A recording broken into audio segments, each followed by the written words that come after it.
Shalom teman-teman semua, kami dari kelompok 12 Spiritualitas Kristen akan mempresentasikan beberapa materi yang sudah kami pilih. Namun sebelum itu, saya akan memperkenalkan anggota kelompok. Yang pertama ada Bernike Adolfina Tabun dengan NIM 71-2021-192. Yang kedua, Kris Kalakojanga dengan NIM 71-2021-123. Yang ketiga, Ferlin Napeliar Tosani dengan NIM 71-2021-196. Yang keempat, Filma Daniati Nenotek dengan NIM 71-2021-140. Dan yang terakhir, Gert Lakapu dengan NIM 71-2021-137. Selamat menyaksikan. Benedik dari Nursia 480 sampai dengan 547. The Rule of St. Benedict. Benedik lahir di Nursia sekitar 110 km sebelah utara Roma. Ia dikirim ke Roma selagi masih muda, tetapi ditolak oleh berbagai kecemaran yang ditemukannya di sana. Di bawah pengaruh Kasian dan monatisisme Mesir, Benedik memasukkan banyak praktik biara padang gurun ke dalam biara-biara yang terbentuk melalui bantuannya di Eropa Selatan. Biara-biaranya dirancang dengan teliti dan dikenal karena praktik yang khas. Ketika Benedik meninggal, ia meninggalkan sejumlah komunitas dan satu peraturan lengkap. Peraturan Benedik. Dalam zamannya, peraturan Benedik dianggap kontribusi terunik pada literatur monastik pada tahun 700. 30 peraturan tambahan telah dituliskan, semuanya dipolakan sesuai Benedik. Kini para ahli menganggap bahwa The Rule of St. Benedict didasari atas edisinya terdahulu, yaitu Rule of the Master. Dalam peraturan 1, Benedik ingin menjadikan kehidupan rahib yang berbasis komunitas sebagai suatu ideal tertinggi. Benedik memperlihatkan bahwa kehidupan dalam komunitas membentuk pertumbuhan dan perubahan, menemukan hidup kekal. Benedik mulai dengan menyatakan sasaran tertinggi kehidupan rohani adalah hidup kekal. Jadi bagaimana kita harus menata kehidupan untuk mencapai sasaran agung ini? Benedik memberikan garis besar jalannya, yaitu doa, kerja, belajar, dan istirahat. Semuanya dijalani dalam konteks kestabilan dan kerendahan hati yang kita perlukan untuk mengalami kemajuan dan persekutuan kita dengan Allah. Alkitab, firman Allah adalah batu uji untuk semua unsur pengertian dan mengatasi kepentingan semua sumber wawasan religius lainnya.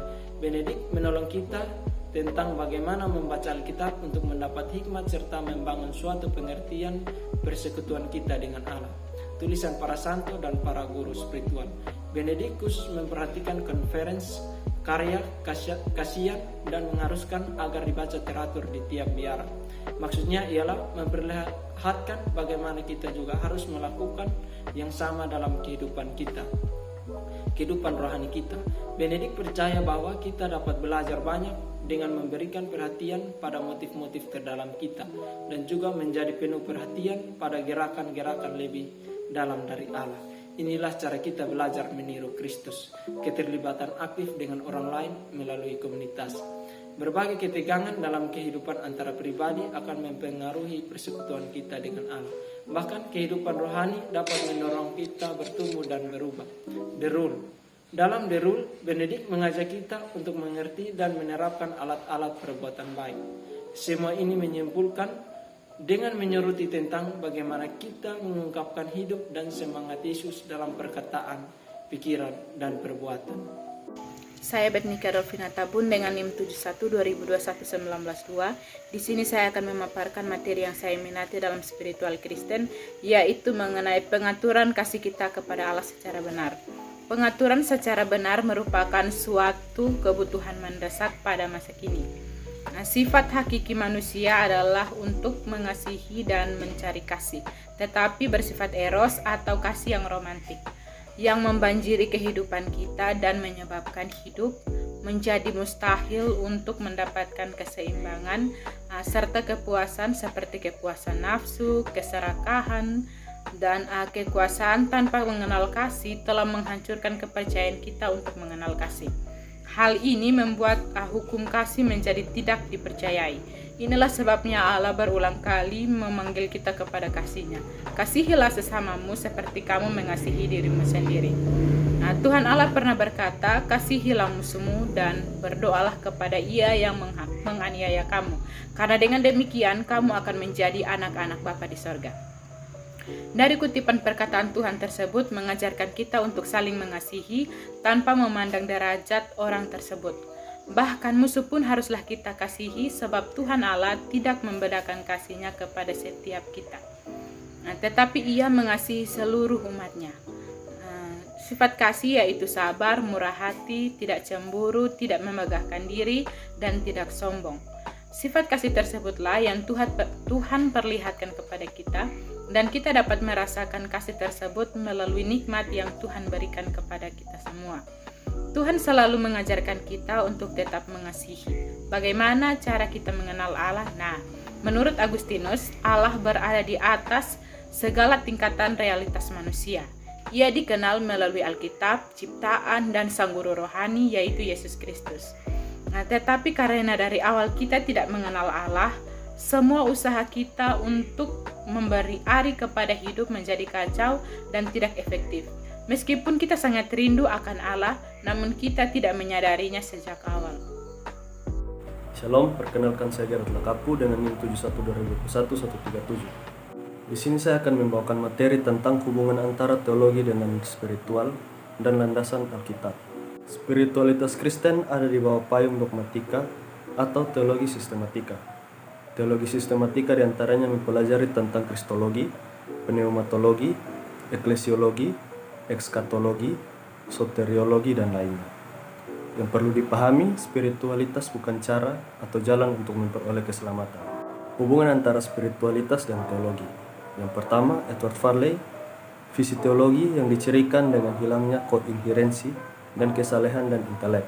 Yang kedua, tidak boleh dilepaskan dari kesalehan, demikian juga sebaliknya. John Calvin berelasi dengan Allah, berarti diubah oleh Allah. Yang keempat, pengetahuan yang benar tentang Allah akan mengantar pada ibadah. Beberapa aspek positif dari hubungan teologi dan spiritual. Yang pertama, membangun suatu kerangka kerja di mana spiritualitas itu mau diletakkan. Yang kedua, didasarkan dengan keyakinan dan kepenuhan manusia hanya dapat benar-benar tercapai melalui hubungan yang mendalam dengan Allah. Aspek negatif dari hubungan teologi dan spiritualitas. Yang pertama, hanya menyangkut pengetahuan, refleksi, dan spekulasi yang akan mengantar kepada kesulitan. Yang kedua, terperangkap pada ide-ide abstrak sehingga kehilangan sentuhannya dengan realitas Allah yang hidup. Yang ketiga, tuntutan akademis. Interaksi teologi dengan spiritualitas.